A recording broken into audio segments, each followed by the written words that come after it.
El segundo tema que nos han pedido es el manejo de convulsiones en la sala de emergencia. Cuando hacemos los cuadros estadísticos de los ingresos a shock trauma y a emergencia, las convulsiones están dentro de los 5 o 6 primeros lugares todos los años, permanentemente. Es decir, el problema de convulsiones en los niños son frecuentes y es un evento tan traumático para los padres que merece la atención, ¿no? ¿Qué es una convulsión? Son unos desórdenes neurológicos en los cuales se producen unas descargas convulsivas, ¿no? Son los desórdenes neurológicos más frecuentes que ocurren en la niñez. Son los trastornos más frecuentes en la niñez y su trascendencia se sustenta en varios motivos, ¿no? Primero, su elevada frecuencia. 5 a 10% de los niños van a tener al menos un episodio convulsivo durante su infancia. 5 a 10%, es un porcentaje elevado. El segundo factor es la ansiedad que provocan en los padres, ¿no? Debe ser una de las experiencias más terribles para un padre ver convulsionar a sus hijos, ¿no? Y es una experiencia inolvidable. Mis hijos no convulsionaron, pero cuando yo tenía esta edad, estaba jugando con mi hermanito, que tendría 1 año aproximadamente, y de repente lo miré que él estaba hipotónico. Bueno, en ese momento yo no sabía nada de hipotónico, ¿no? Estaba como que se caía, como dormido, pero que hacía unos movimientos raros. Entonces agarré y fui donde mi mamá y mi papá, no sé qué le pasa a Pedro. Y bueno, mi papá y mi mamá salieron corriendo a emergencia, ¿no? Y recuerdo pues que mi papá lloraba, ¿no? Desesperado. Pero felizmente fue un episodio de una convulsión única que nunca se repitió, ¿no? Pero, o sea, el recuerdo, la experiencia de haber visto a un pariente tan cercano convulsionando, uno lo tiene fijado en la cabeza. Entonces, para los padres tiene que ser una experiencia terrible y tenemos que tener eso en consideración cuando llegan los pacientes convulsionando, ¿no? Cuando llega un niño grave, el trato que le damos a los padres, pues nosotros agarramos y prioridad 1, a shock trauma. Entonces lo metemos a shock trauma al paciente, cerramos las puertas y los pobres padres no saben qué estamos haciendo y se quedan afuera, ¿no? Tratamos de hacer que ingrese uno de los familiares, que se pare un costadito y procuramos que a alguien del equipo se encargue de explicarle lo que le está pasando, ¿no? Porque eso puede ser en cierto aspecto tranquilizador para los padres. Y el tercer aspecto es las consecuencias potenciales de gravedad si permitimos que una convulsión se prolongue durante mucho tiempo. ¿Qué es una convulsión? Es una interrupción temporal de la función cerebral por descargas eléctricas excesivas, hipersincrónicas, ¿no? De las neuronas corticales que por algún motivo están excesivamente excitables, ¿no? Parecen pediatra en guardia nocturna.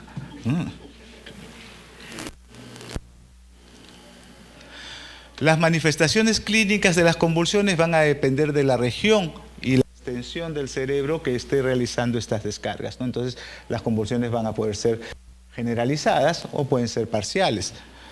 Puede incluir alteraciones en el estado de vigilia, en la función motor, en la función sensorial, en la percepción, en la función autonómica. Entonces, cuando hablamos de convulsiones, todos nos imaginamos a un paciente que está presentando movimientos tónicos o movimientos tónico-clónicos, ¿correcto? Pero esa es solamente una forma de presentación de las convulsiones, probablemente la más característica, pero hay convulsiones, una epilepsia, paciente, un niño, por ejemplo, está mirando la televisión y de repente parece que estuviera dormido, lo observamos y hace algún movimiento pequeño, y lo que pasa es que está convulsionando, ¿no?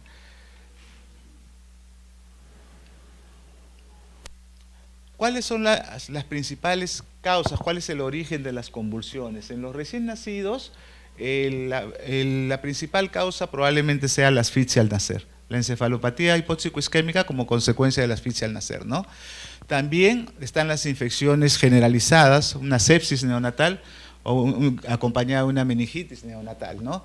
Alteraciones hidroelectrolíticas, recordemos que la hipoglicemia en neonatos es uno de los principales motivos de convulsiones neonatales.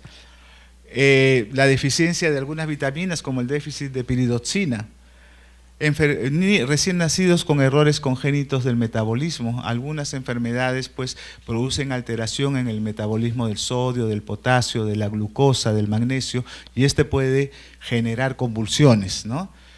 Una hemorragia cerebral, por supuesto, ¿no? Sobre todo si el niño ha sido sometido a algún procedimiento traumático. Por ejemplo, ha sido un parto en el cual se han utilizado forceps o vacuum extractor, el vacuum que se coge, se prende del cuero cabelludo del niño y luego la mamá cuando hace una contracción, el ginecólogo va a jalar de ese chupón que tiene el niño pegado a la cabeza, pues muchas veces puede provocarle, lo mínimo que le va a provocar es un céfalohematoma, o sea, una tremenda hemorragia por debajo del tejido celular subcutáneo, pero a veces puede provocarle fracturas del hueso o puede inclusive provocarle hemorragias intracraneanas, ¿no? Entonces ahí hay que tener presente porque eso puede luego dejar secuelas cuando este neonato va a empezar a convulsionar, ¿no? O malformaciones congénitas del sistema nervioso, ¿no? En los lactantes y niños, la principal causa de convulsiones es la convulsión febril. De lejos, las convulsiones febriles son el principal motivo. Y bueno, debemos alegrarnos de eso porque las convulsiones febriles generalmente no dejan mayores secuelas, no dejan ninguna secuela.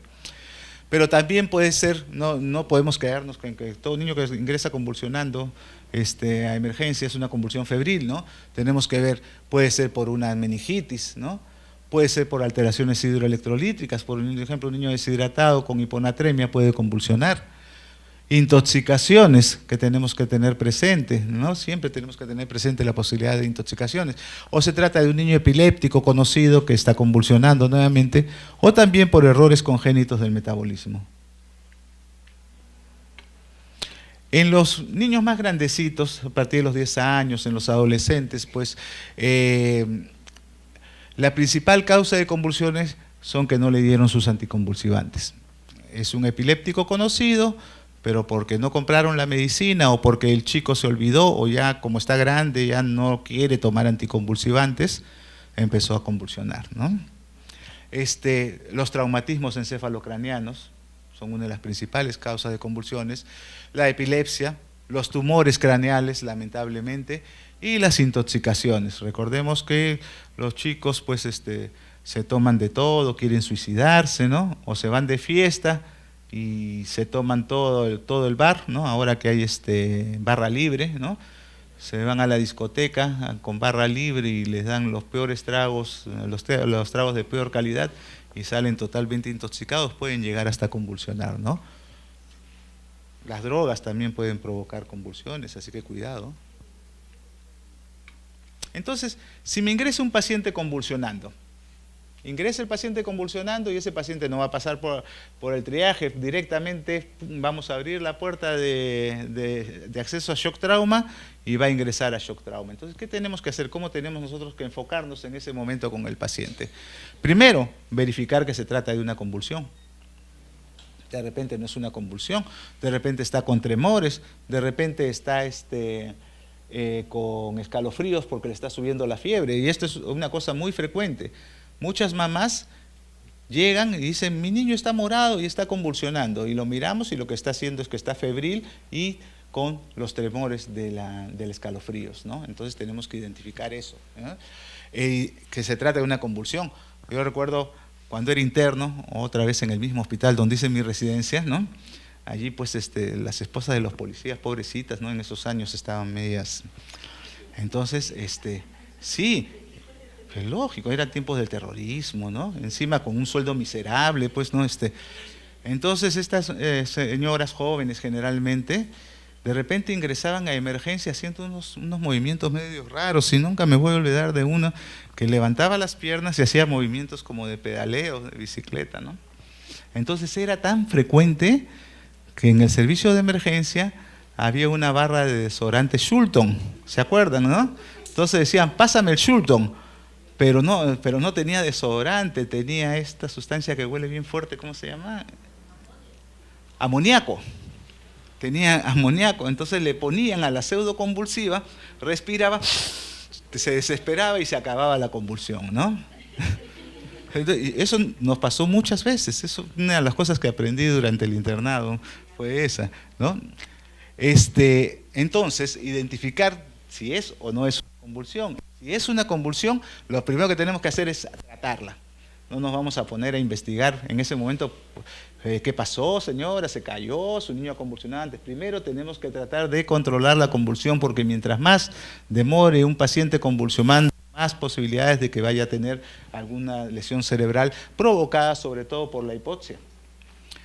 Y luego de controlarle, pues vamos haciéndole el examen físico y vamos haciendo la anamnesis con la mamá, ¿no es cierto? Mientras tanto, hemos estado pasándole medicación para controlarle la convulsión, pero a la vez hemos estado observando la manera como convulsionaba.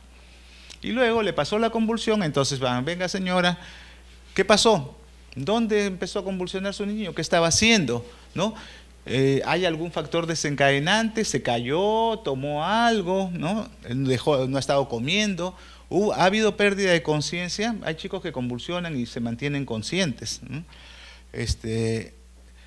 Secuencia de movimientos, ¿dónde empezó la convulsión? De repente empezó con un movimiento de los ojos y luego se fue generalizando, o si la convulsión ha sido solamente de un brazo, ¿no? ¿Cómo convulsiona? O sea, ¿qué cosa es lo que ha visto usted que ha estado haciendo, ¿no? Y descartar posibilidad de cuadros clínicos que puedan ser confundidos como los que hemos mencionado, ¿no? Bien, esto vamos a pasarlo rápidamente. Lo importante es que ustedes sepan que hay neurotransmisores que sirven para excitar el sistema nervioso y hay neurotransmisores que sirven para inhibir el sistema nervioso. El principal neurotransmisor del sistema nervioso es el L-glutamato y el principal neurotransmisor para inhibir el sistema nervioso postsináptico es el ácido gamma-aminobutírico, conocido como GABA. Entonces, dependiendo mucho de la estabilidad en que se mantengan estos dos, si por ejemplo el potencial excitatorio se incrementa, entonces el L-glutamato es más fuerte en ese momento que el ácido gamma-aminobutírico, va a actuar sobre la neurona, va a actuar sobre los axones por los sistemas de conducción y va a provocar una convulsión. Este cuadro lo resume todo. Entonces, vamos a hablar sobre convulsiones febriles, pero antes déjenme mencionar unos cuadritos sobre epilepsia, ¿no?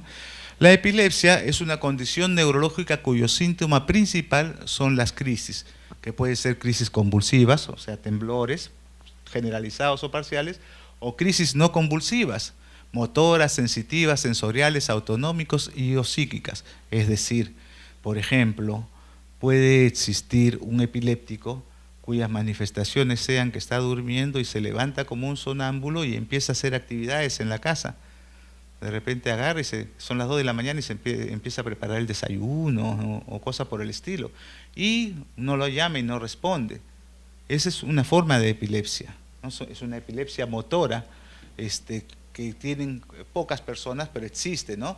O epilepsias sensitivas, ¿no? Un epiléptico que de repente la manifestación es que empieza a sentir dolor en alguna parte del cuerpo o que de repente empieza a sentir algún olor penetrante o a tener visiones, empieza a tener visiones y eso está desarrollando su crisis epiléptica, ¿no? O sensoriales, ¿no? Como les decía, que sienta olores, que perciba colores, por ejemplo, ¿no? Y psíquicas, ¿no? Algunos patrones de comportamiento también. Por ejemplo, les menciono, ¿no? En la historia está descrito que Mahoma era epiléptico. Y los autores consideran que cuando Mahoma describe en el Corán que se fue al paraíso y estuvo conversando con Dios, en realidad lo que tenía era, no hay ningún musulmán acá si no me dispara,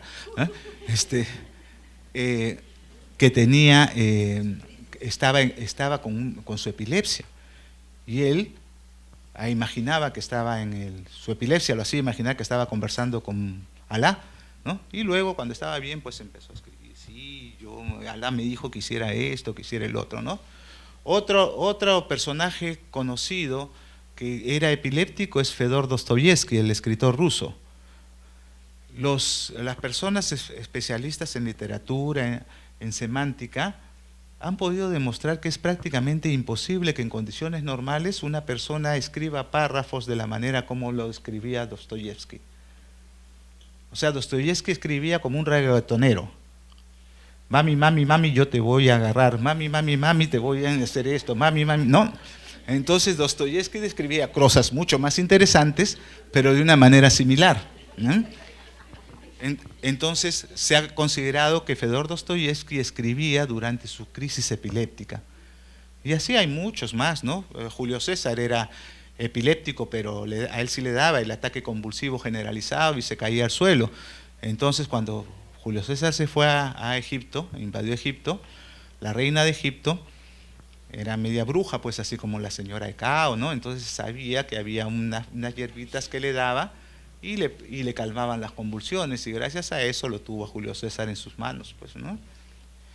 Bien, la epilepsia puede ser primaria, idiopática, ¿no? Es decir, una persona nace y en un momento determinado de su vida empieza a desarrollar epilepsia, o puede ser también secundaria por alguna enfermedad del sistema nervioso central. Sobre todo hay chicos que, por ejemplo, hacen una meningitis, se curan de su meningitis y dicen ya todo está bien, pero de repente más adelante puede hacer o problemas de deficiencia motora o pueden hacer epilepsia, francamente, ¿no? Y hay que tener presente que un mismo individuo puede tener uno o más tipos de epilepsia. Ese sí está reventado, ¿no? Entonces, para hablar de epilepsia, si yo tengo una persona que hace un primer episodio convulsivo, yo no lo voy a catalogar como epiléptico. Es como el bebé que me hace un primer episodio de broncoespasmo y viene el médico y le dice, su niño es asmático, ¿no? No, no. El asma es cuando presenta crisis, episodios reiterativos, ¿cierto? Igualito, para hablar de epilepsia es un paciente que tiene este cuadro reiterativamente. Entonces recién podemos catalogarlo como epiléptico, ¿no? A partir de 2 episodios de convulsiones recurrentes, ¿no? Puede tener factores genéticos, ¿no? O por un estado patológico crónico, como hemos mencionado, postrauma, un tumor cerebral o una malformación cerebral, ¿no? Miren, la epilepsia llega a tener una prevalencia de 1 a 2% de todos los niños. Entonces, hasta 2 de cada 100 niños pueden ser epilépticos o desarrollar epilepsia en algún momento de su vida. Entonces, veamos la clasificación que ya tiene bastante tiempo, ¿no? Las crisis parciales.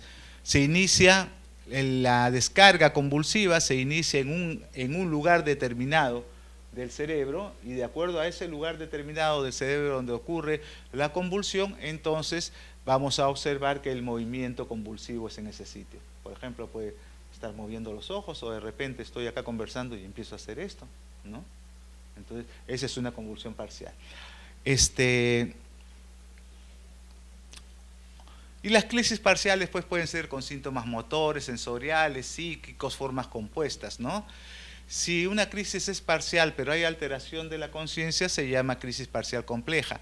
Y también existen las crisis parciales secundariamente generalizadas, en las cuales empieza como una crisis parcial simple y luego se va incrementando.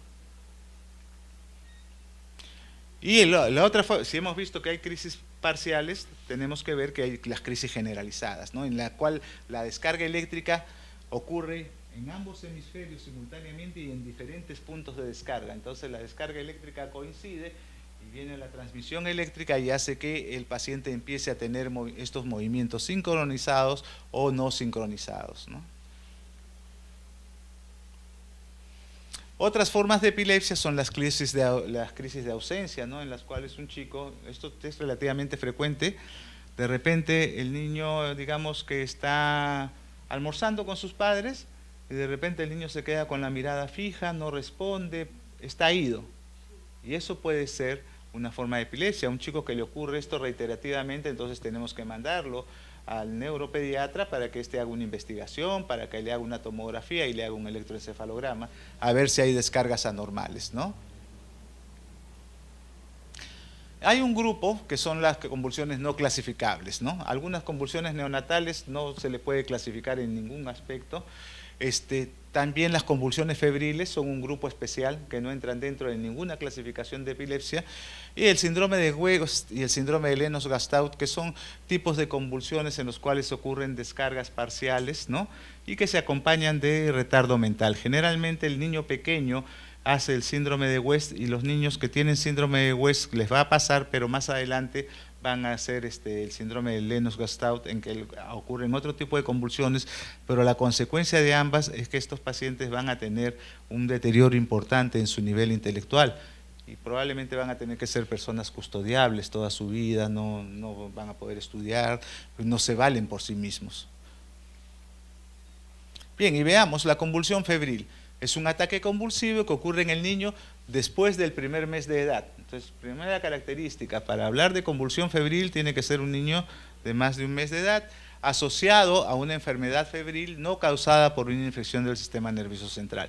Es decir, si a mí me ingresa un niño con una convulsión y está con fiebre, yo puedo decir, es una convulsión febril, lo controlo, pero tenemos que descartar la posibilidad de que esa no sea una convulsión febril, sino una convulsión asociada a fiebre, como ocurre en la meningitis, por ejemplo.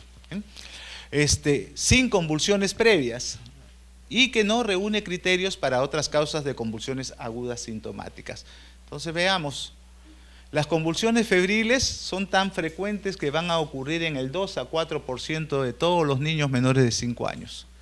2 a 4% de todos los menores de 5 años. Y es el tipo más común de convulsiones en la niñez. Existe un riesgo de recurrencia, es decir, un niño que hace un primer episodio de convulsión febril tiene 30% de posibilidades de volver a tener una convulsión febril, sobre todo dentro de los 2 años siguientes a la convulsión. Y 31 a 60% de los pacientes, esa convulsión puede ser el primer signo de fiebre. O sea, el niño está aparentemente sano, de repente está con moquito en la nariz, nada más, y de repente empieza a convulsionar. Entonces, empieza a convulsionar y nosotros inmediatamente estamos atendiendo, le tomamos la temperatura, está con fiebre y decimos ya, vamos a bajarle la fiebre y a controlarle la convulsión y a ver qué cosa se va a hacer después. Las convulsiones febriles, es bien importante, se dividen en dos. Convulsiones febriles típicas o simples y convulsiones febriles atípicas o complejas. Entonces hay que saber diferenciarlas. Tienen una serie de características para denominarla de una u otra manera. Las convulsiones febriles simples son convulsiones tónico-clónicas, es decir, movimientos tónico-clónicos generalizadas y aisladas, o sea que no ocurren una tras otra. Tienen que ocurrir en las primeras 24 horas de un proceso febril y con una fiebre que esté por encima de 38.8 grados centígrados. Y tiene que ocurrir, para llamarlo convulsión febril simple o típica, tiene que ocurrir en niños entre los 6 meses de edad y los 5 años. Es decir, si el niño tiene una convulsión febril antes de los 6 meses, no es una convulsión febril típica o simple. Si tiene más de 5 años de edad, no es una convulsión febril simple. Si tiene más de 3 años y le ocurre el primer episodio de convulsión febril, tampoco es una convulsión febril simple.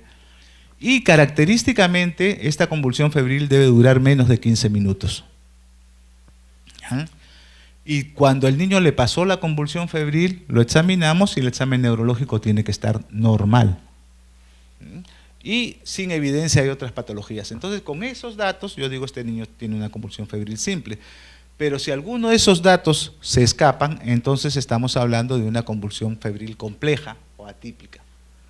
Entonces, si el niño le ocurre la convulsión antes de los 6 meses o después de los 5 años de edad, es una convulsión febril compleja. Si el niño aparece la convulsión y ya tenía más de 24 horas de fiebre, entonces lo vamos a llamar convulsión febril compleja. Si el examen neurológico en el estado postconvulsivo determina alguna anormalidad, igual, ¿no? Entonces, criterios para convulsión febril compleja tenemos 1, 2, 3, crisis prolongada, más de 15 minutos, 2 o más crisis en 24 horas, o si la convulsión es focal. Recuerden, la convulsión febril simple es generalizada. La convulsión febril compleja puede ser generalizada, pero si es una convulsión febril focalizada, entonces no es simple, es compleja. ¿Ya? Entonces, Con eso podemos diferenciarlo fácil, rápidamente, si es simple o es compleja. Felizmente el 80% de las convulsiones febriles son simples. Entonces, si un niño tiene una convulsión febril simple después del episodio convulsivo, sí, pues le dio fiebre porque estaba con un resfrío, le subió la fiebre alta, entonces no hay mayor problema, ¿no? A ese niño solamente se le mantiene en observación, no es necesario hacerle análisis ni cosa por el estilo. El 33% de los niños con convulsiones febriles simples van a recurrir, o sea, va a volver a presentar otro episodio convulsivo. Pero solamente el 2 al 5% de todos los niños que hacen convulsiones febriles simples van a desarrollar epilepsia. Es poco. El 9% de los niños que desarrollan un episodio de convulsión febril simple van a tener 3 o más episodios. Entonces tenemos que estar siempre atentos. Tuvo una convulsión febril simple, entonces en el momento del alta tenemos que darle indicaciones a la mamá: señora, usted tiene que estar muy atenta, no permita que le suba rápidamente la fiebre a su niño, dele su antipirético y probablemente le vamos a tener que indicar metamizol porque actúa más rápido que el paracetamol, ¿no? Y señora, le da su antipirético y lo mete a la tina con agua tibia y lo baña 20 minutos, ¿no? Hay una resistencia tremenda entre los padres, las madres, a bañar a su hijo con fiebre, ¿no? Miren, el riesgo de tener una convulsión febril se eleva a 13% si se agregan 2 o más factores de riesgo. O sea, si es, por ejemplo, si se trata de un lactante que ha tenido alguna enfermedad grave durante la etapa neonatal, si ha sido víctima de asfixia neonatal, o si ha tenido alguna otra enfermedad grave, o si se trata de un niño que está desarrollando una diarrea y está deshidratado, todos esos factores incrementan la posibilidad de que desarrolle una convulsión febril, ¿ya? Factores de riesgo para una primera convulsión febril: antecedentes familiares. Ojo, de padres que han tenido convulsiones febriles hay más posibilidad de que sus niños desarrollen convulsión febril. Si se trata de un neonato o un lactante que tuvo algún problema neonatal que lo obligó a permanecer hospitalizado hasta 28 días en la UCI neonatal o en la sala de neonatología, eso hay que considerarlo un factor de riesgo. Si tiene un desarrollo psicomotriz lento, en los controles de niños sanos nosotros estamos evaluando cómo va el desarrollo psicomotriz del niño, ¿no? Y si es un niño que no logra las habilidades que corresponden para su edad, es un niño que tiene mayores factores de riesgo. Si es un niño que tiene hiponatremia o si la fiebre es muy alta. Mientras más alta la fiebre, mayores posibilidades de que un niño desarrolle una convulsión. ¿Y cuáles serían los factores de riesgo para la recurrencia de las convulsiones febriles, ¿no? ¿Cuáles son? Que se inicie en edad temprana, lógico, ¿no? Mientras más chico inicie, más posibilidades de que pueda volver a desarrollar, pero sobre todo si se trata de un niño menor de 18 meses de edad, o sea, menor de 1 año y medio, y hace un primer episodio de convulsiones, tiene más posibilidades de desarrollar convulsiones febriles luego. Historia familiar de convulsiones febriles, fiebre de corta duración antes de que se inicie el evento convulsivo. Si ha ocurrido eso, tiene más posibilidades de que otra vez, en otra oportunidad, le dé fiebre, suba rápidamente y vuelva a convulsionar. Fiebre relativamente más baja al tiempo de la convulsión inicial, o sea, niños que desarrollan fiebre con una temperatura no muy alta, y posible historia familiar de convulsiones sin fiebre. Además de eso, otros factores pueden ser convulsiones focales en el primer episodio. Entonces sabemos que si es una convulsión focal ya no hablamos de convulsión simple, sino de probablemente una convulsión compleja. Enfermedad febril frecuente, convulsión febril recurrente o, sobre todo en los primeros 6 meses después de ese primer episodio convulsivo. Es la etapa en que está en mayor riesgo de repetir una convulsión febril. Factores de riesgo para desarrollar epilepsia luego de una convulsión febril: desarrollo anormal o alteraciones neurológicas antes de la primera crisis, historia familiar de convulsiones sin fiebre o que la primera convulsión febril haya sido una convulsión compleja. Más posibilidades de que desarrolle epilepsia. Entonces se debe hacer punción lumbar a un niño que ingresa con un cuadro de una convulsión febril y la catalogamos como una convulsión febril simple o típica. No, ¿no es cierto? Pero antes sí lo hacíamos, ¿no? Ajá, sí. Nos excedíamos, ¿no? Entonces nosotros felices de hacer punciones lumbares, pero ya actualmente se conoce pues que no es necesario, ¿no? probablemente si yo tengo a un niño que me hace un episodio de una convulsión febril simple y el niño está recibiendo antibióticos por N motivos, pues tengo la duda de que pueda ser una meningitis enmascarada, entonces a ese niño de repente sí le voy a hacer una punción lumbar, ¿no? Si el niño, su primer episodio de convulsión febril lo haga después de los 3 años de edad, entonces ahí sí está indicado hacerle una PL, ¿no? O si el niño convulsiona, pasa y el periodo postconvulsivo, o sea, su etapa de recuperación es muy prolongada, entonces en ese caso también podría ser recomendable hacerle. Pero no nos va a servir de nada hacerle una tomografía ni un electroencefalograma, ¿no? El electroencefalograma quedará, si es necesario, para estudio posterior, y la tomografía si la encontramos en la evaluación postconvulsiva alguna alteración neurológica. Y cuando el niño tiene convulsiones sin fiebre, ¿cuándo hacer punción lumbar?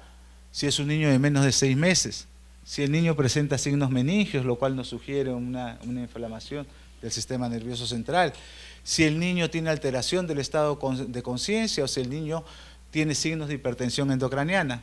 Recordando que si el niño tiene signos de hipertensión endocraniana, cefalea, vómitos, compromiso de sensorio, a ese paciente no le podemos hacer una punción lumbar directamente, previamente hay que hacerle una tomografía para ver si hay evidencias de hipertensión endocranial, porque si yo a un paciente con hipertensión endocraniana le hago una punción lumbar, de repente sale una cantidad de líquido tremenda y el paciente se enclava y se me muere en la mesa de procedimientos, ¿no?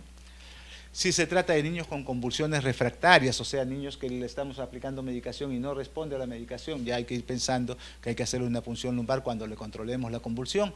Si el niño queda con paresias o parálisis o alguna otra alteración neurológica, o si ha estado tomando antibióticos. En esos casos sí tenemos que hacer punción lumbar, ¿ya?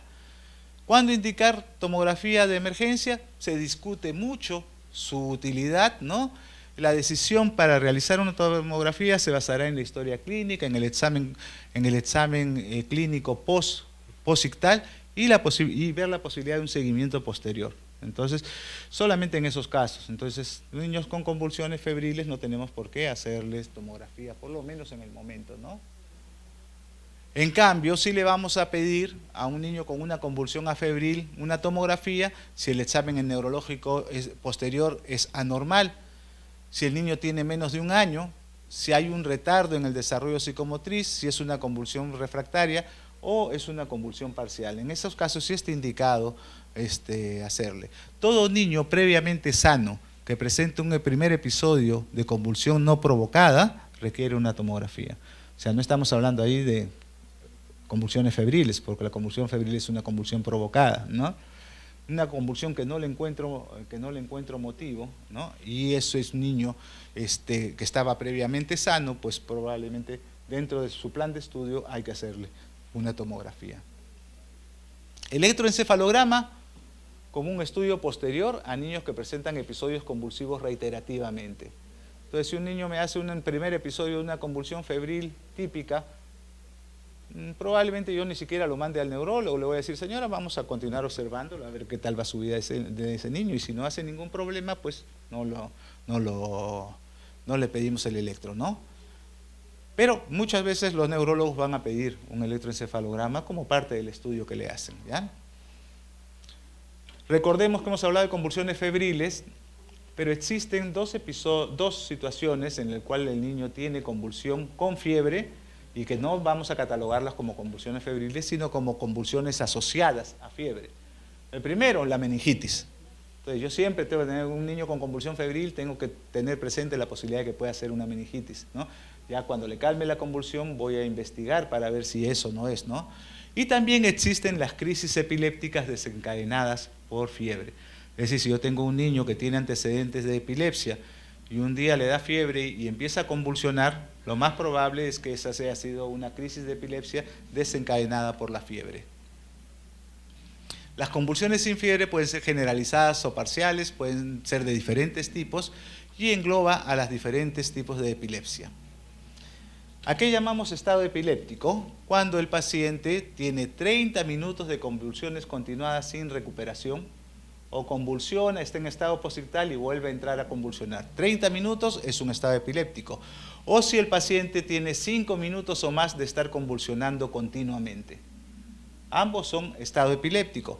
O si el paciente presenta 3 episodios convulsivos, se le calma uno y en menos de una hora vuelve a tener otro y otro. Cualquiera de esas 3 situaciones la denominamos estado epiléptico. ¿Ok? Recordemos que el 10% de las convulsiones iniciales son estado epiléptico y el 1.6% de todos los ingresos a las unidades convulsivas son provocadas por estatus epiléptico, ¿no?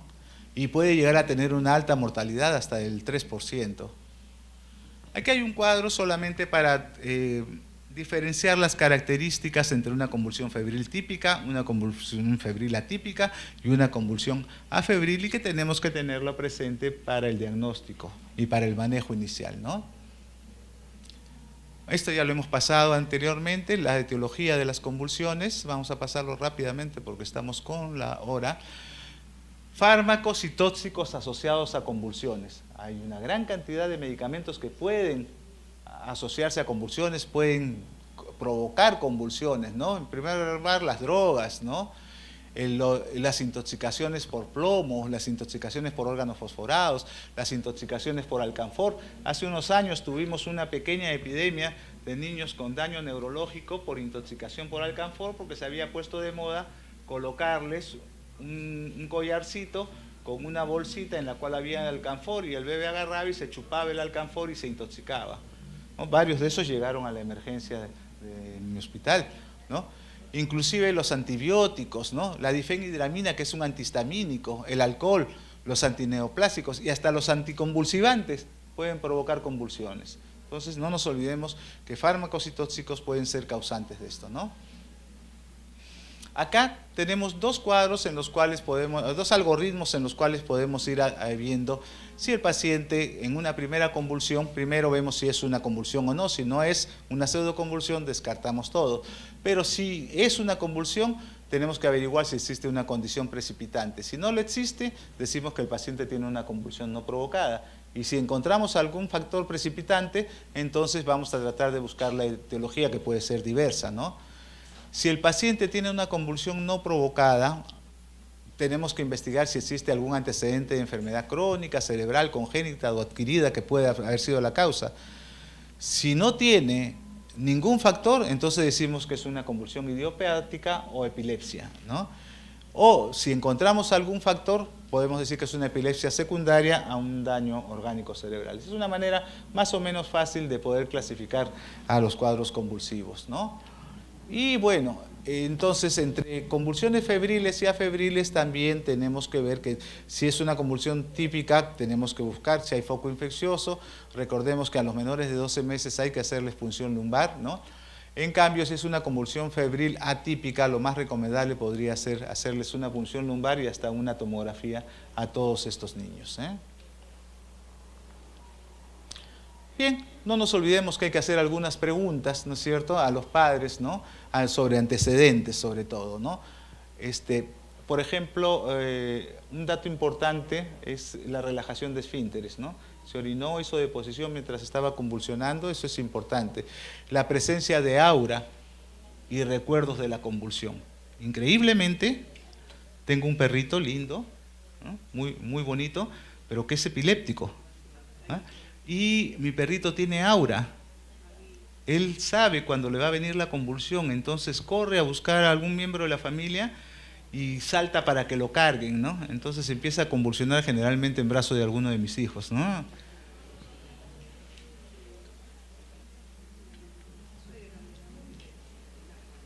El examen físico, ¿no?, buscando algún signo de daño neurológico, ¿no? El diagnóstico diferencial tiene que ser entre convulsiones febriles y convulsiones afebriles, ¿no? Diagnóstico diferencial, pues con un accidente cerebrovascular, con un síncope, una pérdida de conocimiento. Alguien no tomó desayuno por acá y dentro de un ratito se desmaya, ¿no? No vamos a decir que está convulsionando, es un síncope por una lipotimia. Migrañas con aura. Aunque algunos autores consideran a la migraña como un tipo de epilepsia, sobre todo si tienen aura, ¿no? Porque el migrañoso sabe, huele a flores, me va a venir mi crisis epiléptica, ¿no? Y así por el estilo. Desórdenes del movimiento, ¿no? Por ejemplo, los niños que tienen daño cerebral y que tienen movimientos atetóxicos o coreoatetóxicos, ¿no?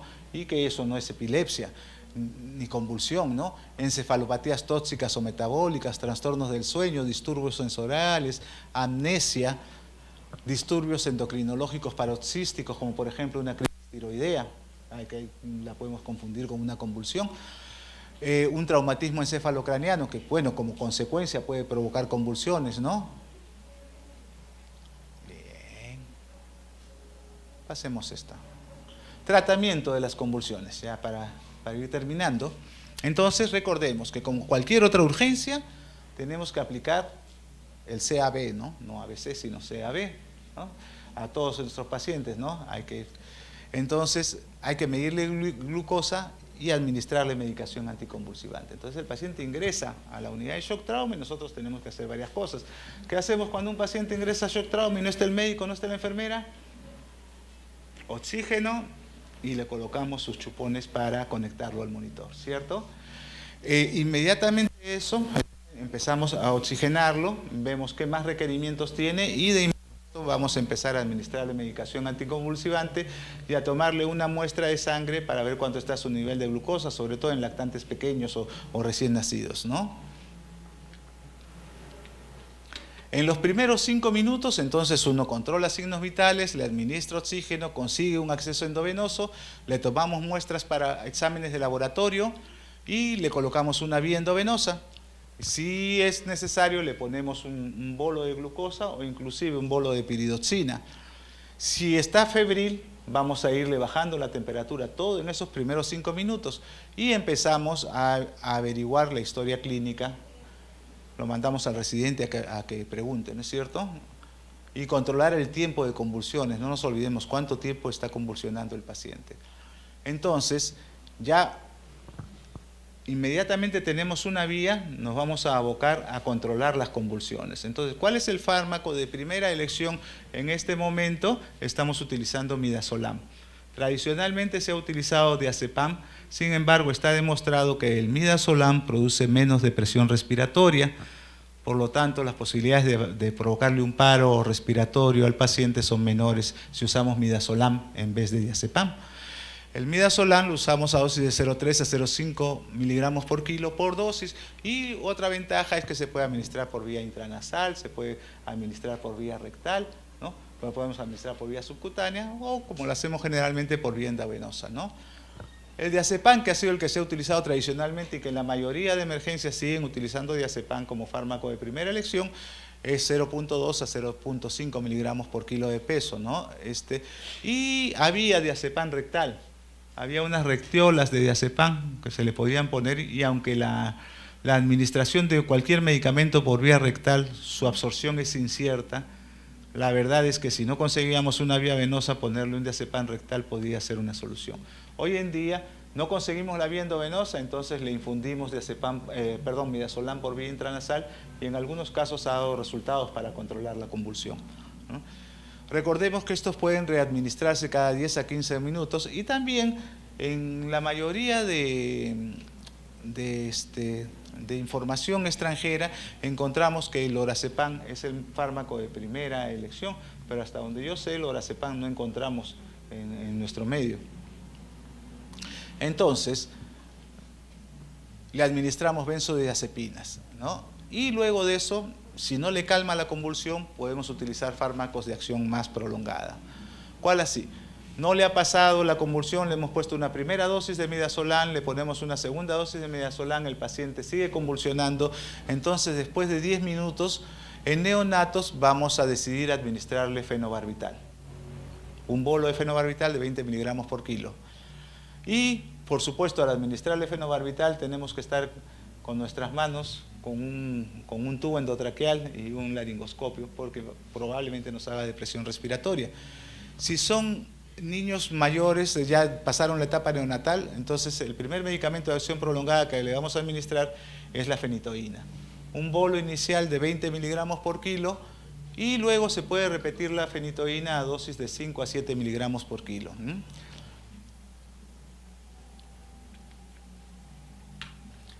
Si pasan más de 30 minutos y el paciente sigue convulsionando, no hemos podido controlarle con los benzodiazepínicos, no hemos podido controlarle con la fenitoína, entonces le vamos a administrar 10 a 20 miligramos por kilo de fenobarbital y podemos repetir la dosis del fenobarbital cada 20 minutos, ¿no? El paciente va a estar cada vez más sedado, por supuesto, ¿no? Y hay que pensar que ese paciente con más de 30 minutos de convulsiones es un estatus convulsivo, lo vamos a intubar y lo vamos a llevar a cuidados intensivos, ¿no?